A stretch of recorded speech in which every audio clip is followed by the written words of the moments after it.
Nambara ny ministera misahana ny fiompiana fa efa mihitatra amin'ny fatra 5 ilay areti-pivalanan'ny omby izay sambantsikaritra tao Vakinakaratra tamin'ny farany volana Oktobra 2024. Arety mifindra amin'ny alalan'ny rivotra izy io ary mahafaty ny omby raha toa ka tsy voatsapy malaky ary araka ny tokony ho izy ilay omby mitondra ny tsimikaretina. Amin'ireo fatra 5 ireo dia nasy matsiatra ambony no maro indrindra ny omby fo araka ny fanazavan'ny rakotoary nome Michel talin'ny sampana mikarakara ny biby eo anivon'ny ministeran'ny fambolena sy ny fiompiana no marihiny kosa nefa fa ambany ny taham-pahafatesana avy amin'ity aretina ity satria dia aotra faingo aotra ray isan-jato monja izany hoe mahakasika omby iray amin'ny arivo. Nanazava koa izy fa mbola tsy fantatra mazava ny niavian'ny aretina na ny anarany saingy efa nanao fikarohana momba izany ny ministera amin'izao fotoana izao. Nanantitra izy fa tsy misy ifandraisany amin'ireo omby vavy be ronono nafarana tamin'ny volana Septambra sy Oktobra 2024 ity aretina ity satria efa nanaraka ny fenitra sy ny fepetra rehetra takiny amin'ny fanafarana sy ny fampidirana omby eto ireo ka tsy atahorana hitondra aretina eto Madagasikara. Raha ny vaovao farany tamin'ny tolakandro teo dia vinavinaina hiditra an-tanety eo anelanelan'ny distrikany Mananjary sy Manakara ny rivodoza Eminaty manodidina ny amin'ny 7 alina sy ny misasakalina ka anana ny tanjaky ny rivodoza mahery izany hoe hitondra rivotra mahatratratra amin'ny 410 kilometatra isan'ora. Anio manomboka amin'ny 900 dia mampiatra ny filazana loza mitatao miloko mena noho ny rivodoza Eminaty ihany koa ny fatra Vakinakaratra Amoron'ny Mania Matsiatra Ambony ary Iorombe raha ny vaovao nampitainy ny sampana mpamantatra ny toetrandro.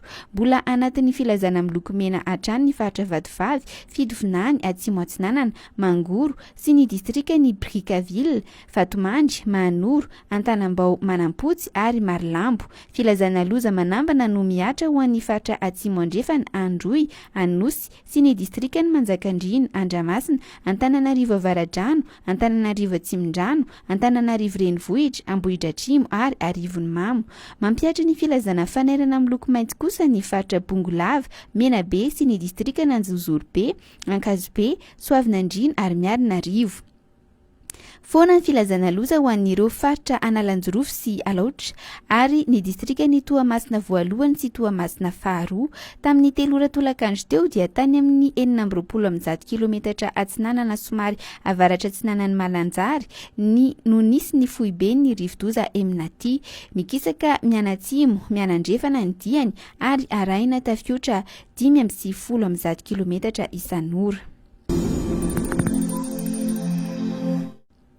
Mety hahatratra 700 sy 407 alina sy 4 hetsy ireo olona hotraboina aorian'ny fandalovan'ny rivodoza Eminaty araka ny vinavinan'ny Birao Nasionaly misahana ny fitantanana ny loza sy ny tandindo Mindoza omaly alatsinainy ariva.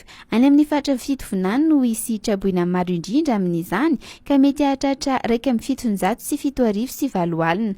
Manaraka azy ny ao Atsimo Atsinanana izay mety ahitana traboina 2,7 sy 7,9 alina.